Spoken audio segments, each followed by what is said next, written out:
یہ باہمی ہمدردی کا مہینہ ہے، شہر یزاد فیہ رزق المومن، اور یہ ایسا مہینہ ہے کہ جس میں مومن کے رزق میں برکت ڈال دی جاتی ہے، مومن کا رزق بڑھا دیا جاتا ہے۔ من فطر فیہ صائما، جس کسی نے افطار کرایا اس میں کسی روزے دار کو، کان لہ مغفرۃ لذنوبہ وعتق رقبتہ من النار، تو وہ اس کے لیے اس کے گناہوں کی مغفرت کا سبب بن جائے گا اور اس کی گردن کے آگ سے چھٹکارا پانے کا ذریعہ بن جائے گا، کسی روزے دار کا افطار کرانا۔ اب اس میں جو تفصیل آگے بھی آ رہی ہے اور اس وقت بھی جو بات ہو رہی ہے اس کو سمجھ لیجئے۔ ہمارے ہاں اس دور میں عام طور پر رزق کی فراوانی ہے، وہ جو فاقہ اور فقر کی جو کیفیات پچھلے زمانوں کے اندر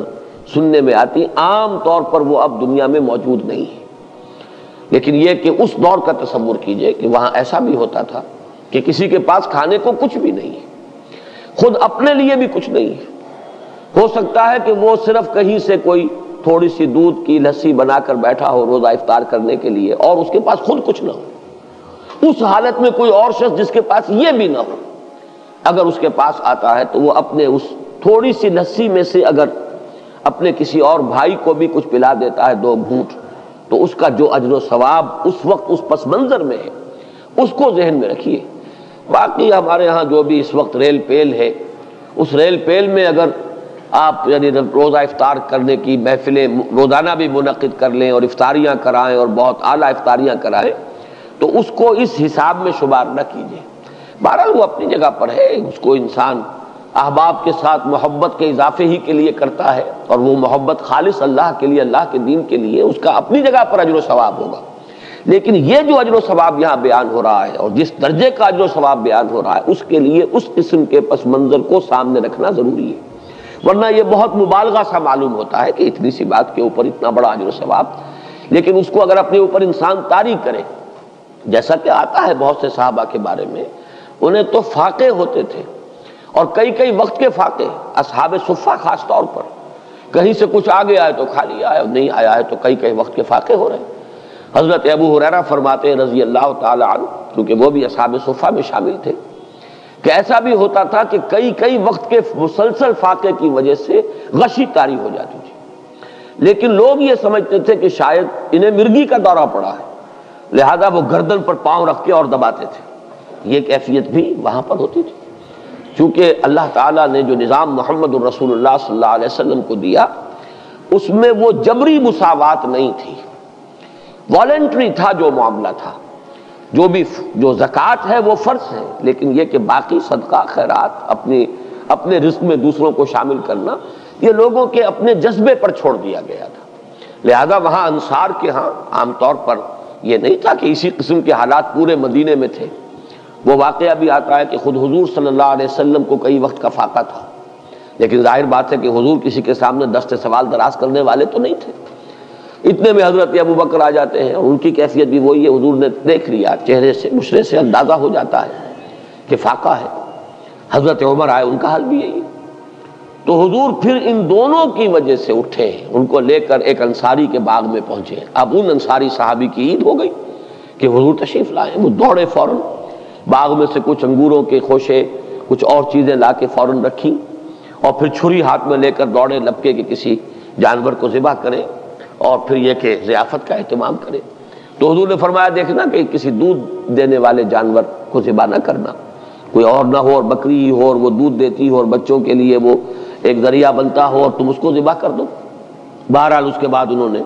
جیسا کہ آپ کو معلوم ہے کہ وہاں گوشت اس طرح تیار نہیں ہوتا تھا، وہ تو بس یہ کہ اس کو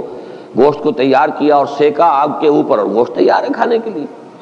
تو وہ حضور نے بھی تناول فرمایا، حضرت ابو بکر نے، حضرت عمر نے، اور پھر حضور نے فرمایا روٹی کا تھوڑا سا ٹکڑا لے کر اس پر چند بوٹیاں رکھ کر کہ یہ عائشہ کو بھی دے آؤ، اسے بھی کئی وقت کا فاقہ ہے رضی اللہ تعالیٰ۔ ان حالات کو دیکھیے کہ اس میں یہ کیفیت ہے کہ ایک آدمی جبر کر رہا ہے، اس نے فرض کیجئے کہ اس سحری کے وقت بھی اسے کچھ نہیں ملا ہے، روزہ ایسے ہی رکھ لیا ہے، اب روزے کے افطار کے وقت اسے کوئی شے جو ہے میسر آ گئی ہے، اس کو لے کر وہ بیٹھا ہے کہ دیکھتا ہے کہ کوئی اور ساتھی، کوئی اور دوست، کوئی اور مسلمان بھائی ایسا بھی ہے جس کو یہ بھی میسر نہیں۔ اب اس میں سے وہ چند گھونٹوں میں سے چند گھونٹے پلا دینا، اگر ایک گلاس کسی کے پاس ہے تو اس میں سے 2 گھونٹ پلا دینا واقعتاً اس کا اجر و ثواب جو ہے وہ وہی ہوگا جو حضور صلی اللہ علیہ وسلم بیان فرما رہے ہیں۔ تو فرمایا من فطر فیہ صائما کان لہ مغفرۃ لذنوبہ وعتق رقبتہ من النار وکان لہ مثل اجرہ من غیر ان ينتقص من اجرہ شیء،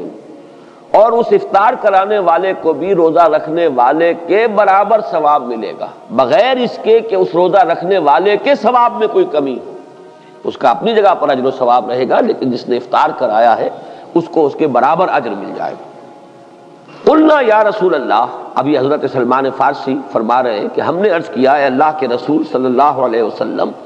لیس کلنا یجد ما یفطر بہ الصائم، حضور ہم میں سے ہر ایک کو تو یہ مقدرت حاصل نہیں ہے کہ جس سے وہ روزہ کسی روزے دار کا روزہ افطار کرا سکے۔ ہم پر تو خود جو ہے بہت فقر کا غلبہ ہے، ہم بہت احتیاج کی کیفیت ہے۔ لیس کلنا یجد ما یفطر بہ الصائم، فقال رسول اللہ صلی اللہ علیہ وسلم، تو ارشاد فرمایا اللہ کے رسول صلی اللہ علیہ وسلم نے، یعطی اللہ ھذا الثواب، اللہ تعالیٰ یہ ثواب عطا فرما دے گا اس شخص کو بھی، من فطر صائما علی مضغۃ لبن، جس نے کسی روزے دار کا روزہ افطار کرایا کسی لسی کے گھونٹ پر، اور شربۃ من ماء، یا پانی بھی کسی وقت اس قدر کمیاب ہو جاتا ہے کہ پانی ہی نہیں ہے، تو پانی میں سے بھی کسی کو حصے دار بنا لیا ہے، تو وہ اس کو ومن اشبع صائما سقاہ اللہ من حوض شربۃ لا یظمأ حتی یدخل الجنہ، اور جو شخص کسی روزے دار کو پیٹ بھر کر سیر ہو کر کھانا کھلائے گا اس کو تو اللہ تعالیٰ میرے حوض سے، حوض کوثر سے پلائے گا، سیراب کرے گا، اور اس طرح سیراب کر دے گا کہ پھر جب تک وہ جنت میں داخل نہیں ہو جائے گا اسے پیاس کا احساس نہیں ہوگا، یعنی اس درجے سیری کا احساس ہو جائے گا کہ اللہ تعالیٰ جب تک کہ وہ جتنے مراحل ہیں یوم حشر کے اور اس کے مختلف مراحل اور مدارج، وہ آپ کو معلوم ہے یوم یجعل الولدان شیبا السماء منفطر به کان وعده مفعولا، وہ دن کے جس کے شدائد ایسے ہیں کہ بچوں کو بوڑھا کر دینے والا دن ہے، تو اس دن پھر پیاس نہیں لگے گی اس شخص کو جس کو اللہ تعالیٰ میرے حوض سے پلائے گا۔ تو فرمایا کہ جو کسی صائم کو پیٹ بھر کر کھانا کھلائے گا روزے دار کو، سقاہ اللہ من حوض شربۃ لا یظمأ حتی یدخل الجنہ وہو شہر اولہ رحمہ، یہ جو مہینہ مبارک ہے اس کے 3 عشرے ہیں۔